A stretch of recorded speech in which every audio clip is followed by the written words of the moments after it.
Hello viewers, welcome to Telugu ప్రభా TV. అఖండ 2 చిత్రంతో నందమూరి బాలకృష్ణ గారు అలాగే బోయపాటి గారు తాండవం ఆడడానికి సిద్ధమవుతున్నారు.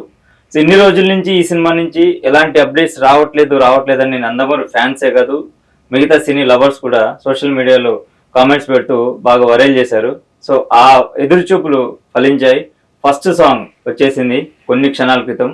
సో ఈ సాంగ్ ఎలా ఉంది, సాంగ్ సంబంధించి బ్యాక్డ్రాప్ ఏంటి, అసలు ఏం చెప్పబోతున్నారు ఈ సాంగ్ ద్వారా అనే విశేషాలన్నీ మన సీనియర్ జర్నలిస్ట్ యజ్ఞమూర్తి గారి మాటల్లో తెలుసుకుందాం. Hello sir. Hello Govind. So Akhanda 2 Thandavam అందరు ఎదురు చూస్తున్న ఫస్ట్ సాంగ్ వచ్చేసింది. సో ఎప్పటిలాగే తమన్ సాంగ్తో అద్దరు కొడుతున్నారు. సో కొన్ని క్షణాల్లోనే న్యూస్ వేలలో వెళ్ళిపోతున్న వ్యూస్. సో ఎలా ఉంటుంది ఈ సాంగ్, మీకు ఎలా అనిపించింది ఫస్ట్ సాంగ్ చూసిన తర్వాత? ఫస్ట్ ఆఫ్ ఆల్ అసలు అఖండ తాండవం వస్తుందా రాదా డిసెంబర్ 5కి? ఎందుకంటే ఇప్పటిదాకా ఎలాంటి సాంగ్స్ ఏమి రాలేదు, ఏం టీజర్లు ఏమి వదలలేదు, అంటే ప్రమోషనల్ ఈవెంట్స్ ఏమి జరగట్లేదు, అసలు అప్డేట్స్ కూడా రావట్లేదు. కాబట్టి ఇది ఏమన్నా సంక్రాంతికి ఏమన్నా వెళ్ళే అవకాశం ఉందా 2026 సంక్రాంతికి అనేటువంటి ఒక స్పెక్యులేషన్ రీసెంట్గా స్టార్ట్ అయింది. సో అదేమి లేదు, మేము డిసెంబర్ 5కి వస్తున్నాం అని చెప్తూ ఈరోజు ఏదైతే నిన్ననే అనౌన్స్ చేశారు, ఈరోజు ఒక సాంగ్ వస్తుంది అని చెప్పేసి, ఫస్ట్ సింగిల్ వస్తుంది అని చెప్పేసి అనౌన్స్ చేశారు. అది ఎలాంటి సాంగ్ కాదు, సో టైటిల్ సాంగే. సో ఏదైతే జనం ఎదురు చూస్తూ ఉన్నారో అఖండకు సంబంధించినటువంటి ఆ పాత్రకు సంబంధించి అప్డేట్స్ కావాలి, ఆ పాత్రకు సంబంధించినటువంటి విశేషాలు మాకు అందించాలి అని చెప్పేసి ఫ్యాన్స్ అందరూ ఏగర్గా వెయిట్ చేస్తున్నారు. అందుకు తగ్గట్లే ఫస్ట్ సింగిల్నే టైటిల్ సాంగ్ రూపంలో మనకు అందించారు. సో అఖండ 2 తాండవం తాండవం అంటే వచ్చింది అది. సో మనం చూసాం ఫస్ట్ ఫిలిం ఏదైతే ఉందో అఖండలో అతను ఒక సనాతన ధర్మ పరిరక్షకుడుగా కనిపించాడు.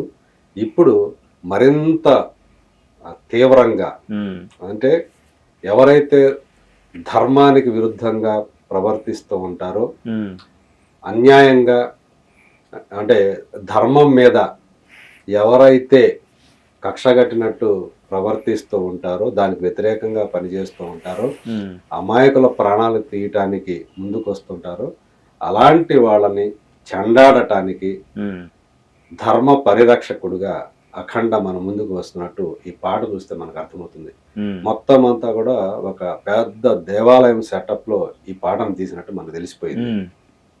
సో ఆ గుడి అంటే ఒక పవిత్రమైనటువంటి ఒక పుణ్యస్థలం అని చెప్పేసి మనందరికీ తెలిసిందే మన హిందూ సాంప్రదాయం ప్రకారం. సో అలాంటి గుడిలో అక్కడ కూడా దుర్మార్గులు వచ్చారు.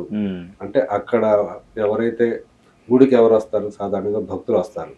ఆ భక్తుల పాలిట రాక్షసులుగా కొంతమంది తయారయ్యారు. ఆ రాక్షసులు ఆ గుడిలోకి వచ్చి అరాచకాలు చేస్తూ ఉంటే అక్కడ ప్రత్యక్షమయ్యాడు అఖండ. సో వాళ్ళని ఎలా దునుమానాడు, తన త్రిశూలంతో ఎలా వాళ్ళందరినీ కూడా ఏమంటారు దాన్ని, ఒక అంటే విజృంభిస్తూ వాళ్ళు కకావికలైపోయే పరిస్థితి. సో ఆయన త్రిశూలం ముందు. సో ఆ షాట్లన్నీ కూడా మనకు చూస్తూ ఉంటే ఒకసారి ఆ గూస్ బంప్స్ అనేవి ఫ్యాన్స్కి అయితే ఖచ్చితంగా ఆ రోమాలు నిక్కబడుచుకునే విధంగా ఆ షాట్స్ ఉంటాయి అని చెప్పేసి మనకు అర్థమవుతుంది. సో ఇంతకీ ఆ పాట రాసినటువంటి వ్యక్తి కళ్యాణ చక్రవర్తి. ఇప్పుడు నేను కళ్యాణ్ చక్రవర్తి గారు, అందులో ముఖ్యంగా వాడిన పదాలు ధర్మలోక రక్షిత, సుప్రభాత వీక్షిత. సో మంచి అద్భుతమైన అర్థం వర్డ్స్ కూడా ఎక్కువగా అందులో వాడినంతా కూడా సాంస్క్రిట్ వర్డ్సే కనిపించాయి. సంస్కృత పదాల సమూహంతో, ఆ పదబంధాలతోటి, ఆ సమాసాలతోటి ఆయన ఆ పాటని చాలా ఉద్రేకభరితంగా ఆయన రాశారు. అంటే తమన్ ఇచ్చినటువంటి ట్యూన్స్ సో ఏవైతే ఉన్నాయో దానికి తగ్గట్లుగానే ఈ కళ్యాణ చక్రవర్తి ఆ సాహిత్యాన్ని అందించినట్టు మనకు అనిపిస్తుంది. సో దీనికి కొరియోగ్రఫీ చేసింది శంకర్. శంకర్ సో మాస్టర్ చాలా శంకర్ మాస్టర్ చాలా ఆయన ఇప్పుడు SSMB లో కూడా సాంగ్ చేశారు.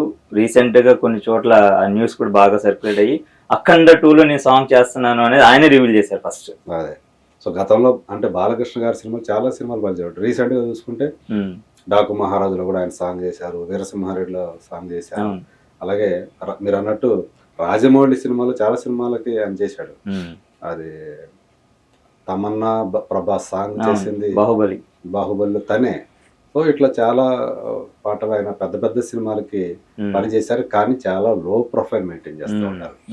మిగతా కొంతమంది ఇప్పుడు ఎవరైతే కొరియోగ్రాఫర్స్ చాలా పాపులారిటీ సంపాదించుకొని అంటే తెర బయట వెనక అలాగే దొరికిన ప్రతి ప్లాట్ఫామ్ లోను చిన్న తెర మీద టీవీలో అక్కడ జడ్జిలుగా పనిచేస్తూ కొంతమంది పాపులర్, అలా కాకుండా చాలా లో ప్రొఫైల్ మెయింటైన్ చేస్తాడు. కానీ చాలా క్లాసికల్ గా ఆయన పాటల యొక్క కొరియోగ్రఫీ ఉంటుంది. సో ఒక క్లాస్ కొరియోగ్రఫీ కావాలంటే ఖచ్చితంగా డాన్స్ మూమెంట్స్, ఫాస్ట్ బీట్స్ అలా కాకుండా అందులో ఇలాంటి అఖండ తాండవం లాంటి సాంగ్ చేయాలి అంటే సో అలాంటి వాళ్ళ కొరియోగ్రఫీ పర్ఫెక్ట్. శంకర్ మంచి కొరియోగ్రఫీ తోటి కనిపించింది. సో ఆ తీసినటువంటి విధానం కూడా, సో ఈ సినిమాటోగ్రఫీ కూడా, కెమెరా పనితనం కూడా మనకు కనిపిస్తుంది. మరి ఎవరు తీశారు, ఎందుకంటే ఇద్దరు ఈ సినిమాకి పనిచేసినట్టు మనకు తెలుస్తూ ఉంది. అందులో ఒక ఆయన బోయపాటికి ఫేవరెట్ అయినటువంటి సి రాంప్రసాద్ గారు, ఇంకొకటి వేరే పేరు కూడా కనిపించింది. సో మరి ఈ పాటను మరి ఎవరు తీశారో వాళ్ళిద్దరు మనకైతే తెలియదు, కానీ ఆ విజువల్స్ కూడా చాలా బాగున్నాయి. అందులో ప్రత్యేకించి ఆయన హావభావాల మీద ఫోకస్ పెట్టినట్టు కనిపించింది, బాలకృష్ణ గారి హావభావాలు. అండ్ ఇందులో మనం గమనించిన పాయింట్ కూడా ఇంకోటి ఉంది, సింగర్స్ గురించి. శంకర్ మహాదేవన్ గారు అండ్ కైలాష్ ఖేర్ గారు కలిసి పాడారు. శంకర్ మహాదేవన్ గారు ఈ మధ్య కాలంలో తెలుగులో ఆయన గొంతు వినపడలేదు, అప్పుడప్పుడు వస్తూ ఉంది. సో ఈ పాట మనకు తెలుసు, శంకర్ మహాదేవన్ గారిది హై పిచ్ వాయిస్ అయింది. ఆ పాటకు తగ్గట్టుగా వెనక ఆ కోరస్ వినిపించే అఖండ అనేటువంటిది మాత్రం ఆయనతో పాటు కైలాష్ ఖేర్ కూడా పాడాడు. ఆయనది కూడా బేస్ వాయిస్ కైలాష్ ఖేర్. శంకర్ మహాదేవన్ ఇలాంటి పాటలకి ఇంట్రడక్షన్ సాంగ్ అంటే ఒకప్పుడు కేర్ ఆఫ్ శంకర్ మహాదేవన్ గారు. సో మరోసారి ఆ వాయిస్ తోటి ఆయన పాడినటువంటి విధానం చాలా ఉద్విగ్నంగా ఆ పాటని సాగిందని చెప్పాలి. ఖచ్చితంగా ఇమీడియట్గా మీరు చెప్పినట్టు అట్లా చూస్తూ ఉండగానే మన పాటని నేను ఒకసారి కాకుండా 2 సార్లు చూశాను. మొదటిసారి చూసినప్పటికీ వెంటనే చూసినప్పుడు రిపీట్ చేసినప్పుడు అసలు ఆ వ్యూస్ అనేవి పరుగులెత్తుతాయి. సో అంటే 3 అంకెల నుంచి 4 అంకెలు, 4 అంకెల నుంచి 5 అంకెలు, 6 అంకెలు, ఇవన్నీ కూడా చకచకా వెళ్ళిపోతూ ఉన్నాయి, అంటే వైరల్ అయిపోతూ ఉంది. సో దాంట్లో నేను ఎదురు చూసిన క్షణం ఏంటంటే దీంట్లో రిలీజ్ డేట్ ఉంటుందా లేదా అని. సో చివర పాట అయిపోగానే అది క్లియర్ కట్ గా ఉంది, డిసెంబర్ 5న థియేటర్లోకి ఈ సినిమా వస్తుంది అని చెప్పేసి చాలా క్లారిటీగా అపోహలన్నిటిని కొట్టిపారేస్తూ డిసెంబర్ 5కి తాండవం ఆడడానికి. ఇది సంక్రాంతి సినిమా కాదు, డిసెంబర్ 5నే రాబోతున్నటువంటి సినిమా. అప్పుడు 2000 సంవత్సరంలో ఇదే డిసెంబర్ 1st వీక్ లోనే అఖండ వచ్చి, సో అప్పుడు అది తాండవం ఆడింది. దీనికి తాండవం అని పెట్టేశారు దీనికి, అఖండ 2కి. దానికి మించినటువంటి తాండవం ఆడటానికి ఈ సినిమా రెడీ అవుతుంది మనకు తెలుస్తుంది. పైగా ఇందులో ఆయన ఆహార్యం అఖండ పాత్రే, కానీ ఈ సినిమాకి వచ్చేటప్పటికి ఇంకొంచెం వయసు పెరిగినట్లుగా.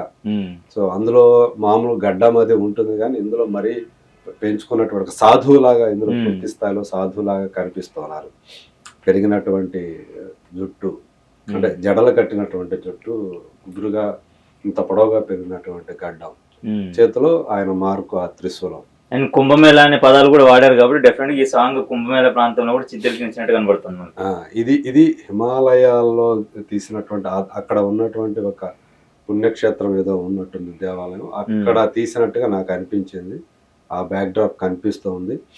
సో ఖచ్చితంగా ఇది ఒక చార్ట్ బస్టర్ సాంగే, సూపర్ డూపర్ హిట్ అయ్యేటువంటి సాంగ్ అని చెప్పేసి చెప్పొచ్చు. అంటే ఇది ఇలాంటి పాట రాయటం అనేది ఒక టాస్క్, ఎవరికైనా సరే పెద్ద టాస్క్ లిరిక్ రైటర్కి, గేయ రచయితకి. సో కళ్యాణ్ ఎవరు ఈ పాట రాసి ఉంటారు అని కూడా నేను ఫస్ట్ చూశాను, ఎవరు రచయిత అని చెప్పేసి. సో కళ్యాణ్ చక్రవర్తి రాశాడంటే నాకు చాలా ఆశ్చర్యం వేసింది. ఎందుకంటే ఇలాంటి పదబంధాలతోటి ఒక సీనియర్ చేత సాధారణంగా రాయిస్తుంటారు. కళ్యాణ్ చక్రవర్తి అంత సీనియర్ కాదు, తను యువ గేయ రచయితే. అలాంటి అతను ఇలాంటి సంస్కృత పదబంధంతో ఈ సాహిత్యాన్ని అందించడం అనేది సో చాలా మంచిగా అనిపించింది నాకు.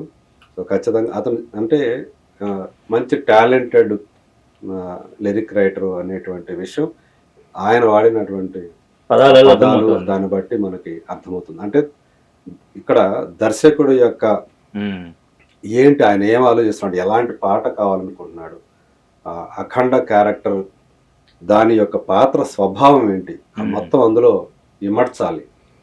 సో అలాంటి పదాలతోటే ఆయన అంటే అఖండ అంటే ఏమిటో చెప్పేటువంటి ఆ సాహిత్యాన్ని ఈ పాటలో ఆయన సమర్థవంతంగా అందించాడని చెప్పేసి నాకైతే అనిపించింది.